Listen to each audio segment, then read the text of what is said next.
Good morning po sa inyo mga kapatid. Ito naman ho pag-usapan natin. Itong dalawang legal luminary, si Franklin Drilon at saka si dating Supreme Court Senior Associate Justice Carpio. Itong dalawa ho, magkakontra sa kanilang sinasabi. For Carpio, ang sinasabi niya, no one is above the law. Sabi niya rito, the ombudsman has the power to dismiss a sitting senator and the Senate has the duty to act. Sabi niya. Ngayon, ito naman ho si Franklin Drilon, nang sabi niya, the ombudsman has no jurisdiction over a member of Congress. Pag sinabi natin Congress, that refers to the legislative department. The legislative department is comprised of Senate and the House of Representatives. Okay? Now, sabi niya, so far as disciplinary is concerned, it is up to the Senate to act on Villanueva's issue. Yun ang sabi naman ni Franklin Drilon. Ito. That under our Constitution and the Ombudsman Act, the Ombudsman has no jurisdiction over members of Congress.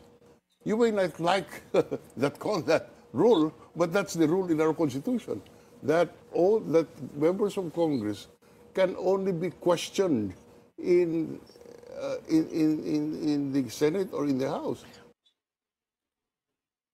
Okay. Alam niyo, tama naman po talaga 'yun eh. 'Di ba?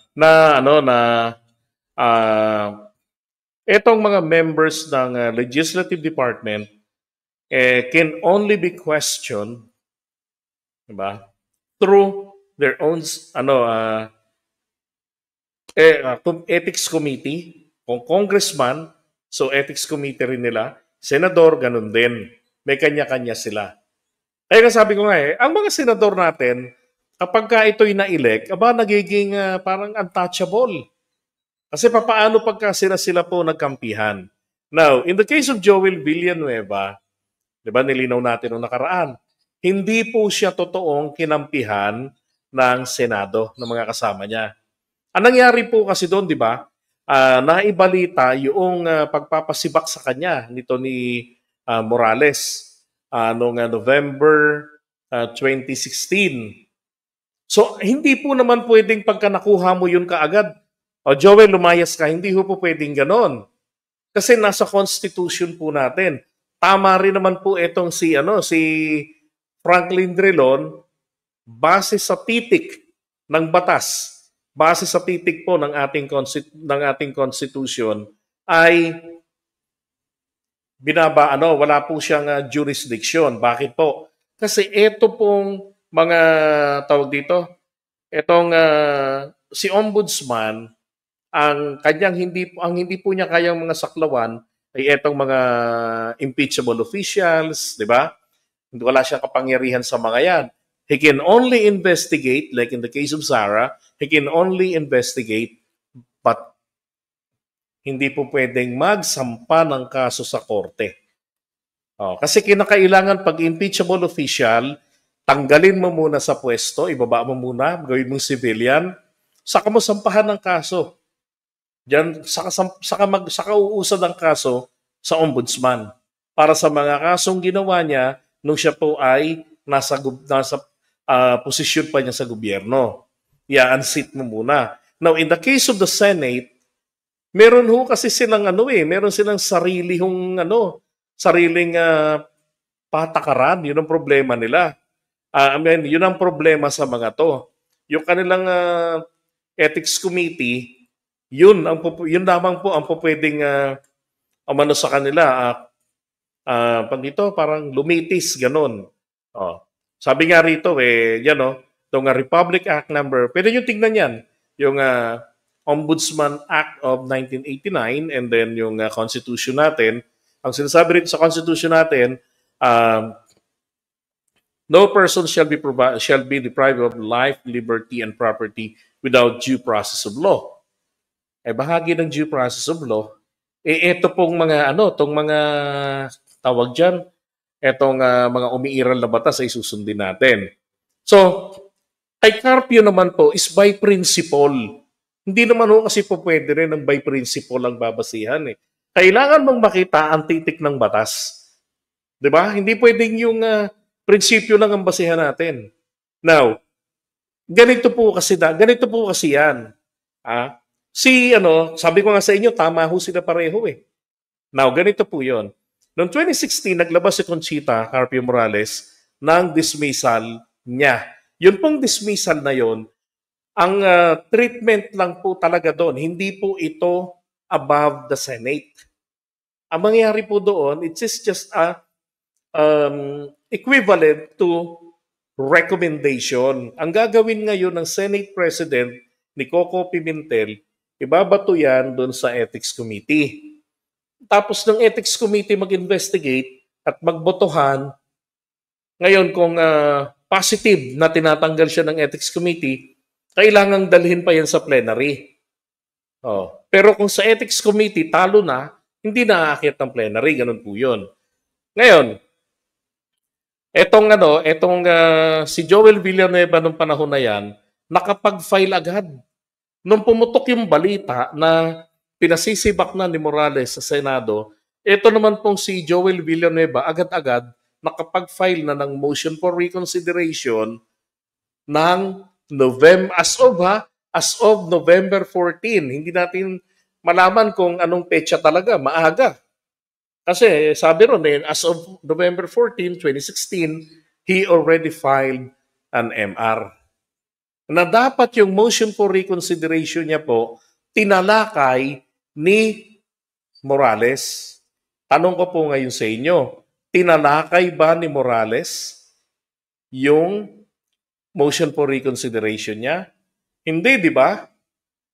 Hanggang dumating yung 2018 na nawala siya sa pwesto, and then si Samuel Martires ang naupo, may nagsabi sa kanya na, uy, meron tayong natanggap na MR ni Joel Villanueva. Hindi na aksyonan ni Morales. Sa kanya ngayon, in his discretion, ibinasura niya, ni-reverse niya. Yun naman po kasi ang purpose talaga ng motion for reconsideration. Inihiling mo na i-reconsider mo naman yung nauna mong desisyon, yung nauna mong determination. Yun ang ibig sabihin ng motion for reconsideration. Tama naman po yun. Ang nakikita ko lang pong mali rito, I'm not a lawyer, doon sa mga abogado, dapat alam ko merong timely, kung kailan na-receive, hanggang kailan dapat babaanan ng desisyon yung motion for reconsideration. Di ba? Hindi pwedeng matagal. Kasi parang obstruction of justice na pagka ganun eh. Ngayon, ito. Ang problema lang po rito kasi, kaya hindi siya natanggal sa pwesto, nalaman ni Coco Pimentel noon, ng Senate President siya, na may MR na. Ngayon, sabi niya, unahin yung i-resolve ang MR. Tama din po yun. Diba? May motion for reconsideration eh. I-resolve niyo yung motion for reconsideration. That is part of a normal process. Maski sa korte. Pagka na-desisyon na, nahatulan, hindi pa naman yan, final and executory. Kinakailangan pa yan. Pwedeng may window frame pa dyan para sa MR, motion for recon. Let's say, sabihin natin, within 35 days, kunwari. Diba? Tapos, kapag hindi nagsampa, final na yon. Yung desisyon, hindi pa rin yan mapapatupad ni sheriff. Kinakailangan mo pa rin maghingi sa korte ng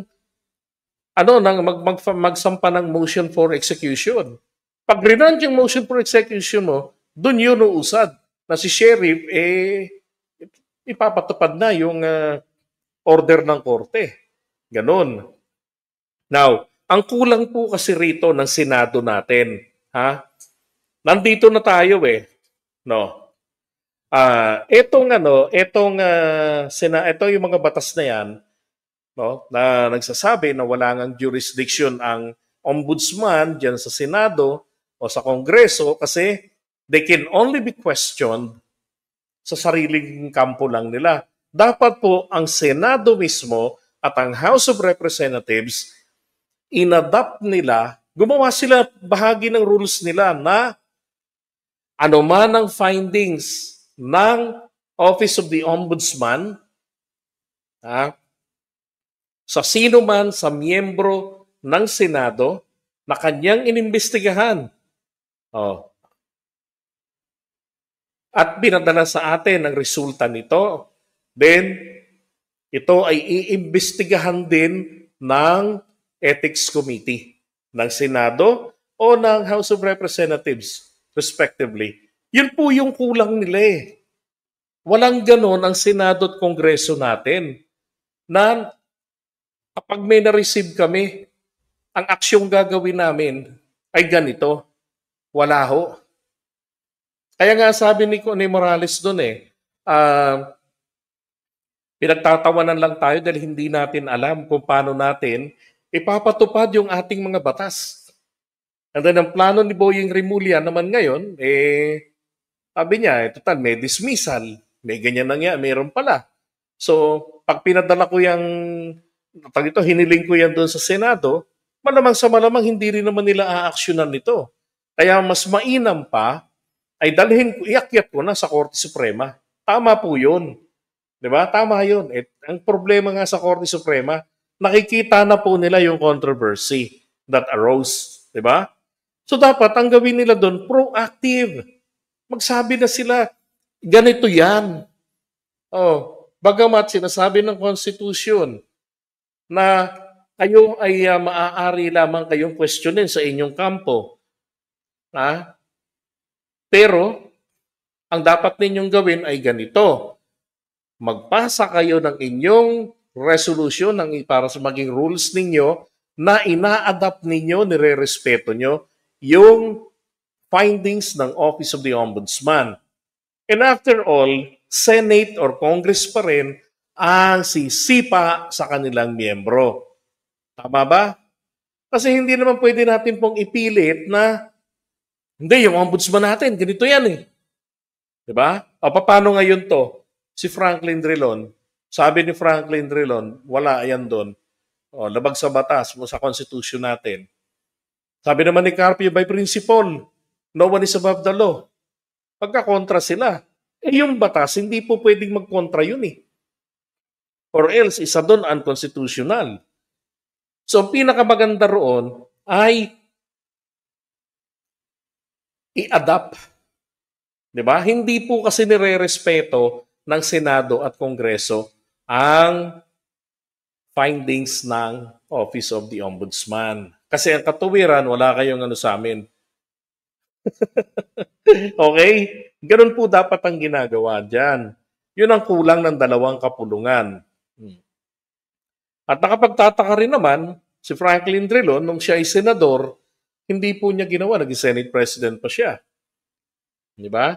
Ito namang si Carpio, sana ginawa na rin nila yan sa Korte Suprema, naglabas na sila ng guidelines para sa bagay na yan noong 2016. Para hindi na nagkakalituhan. Di ba? That's correct. Yun yung na-reverse ni Martires. Ang pinaka na lang dito, hindi ko alam kasi, kapag nakatanggap ba ang Korte, o ang Ombudsman ng motion for reconsideration, gaano katagal ang pwedeng pag-review nito? Diba?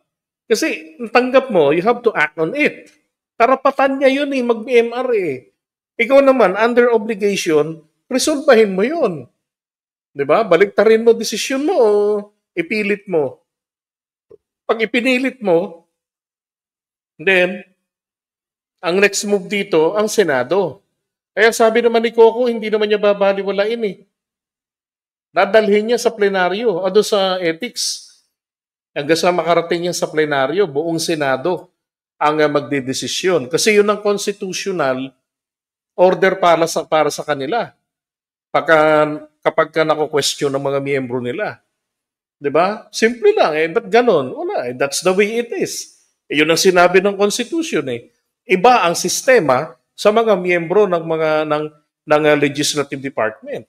wala tayong magagawa ron. But there's a way. Di ba? Ano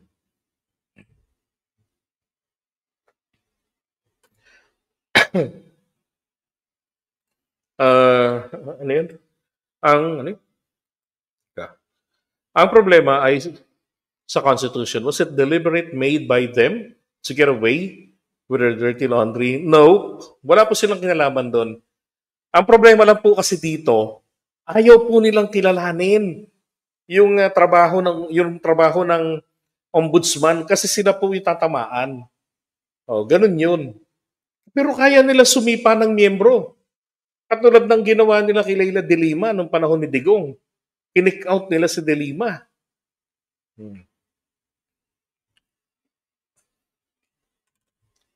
Alrighty, so iwan na muna natin to.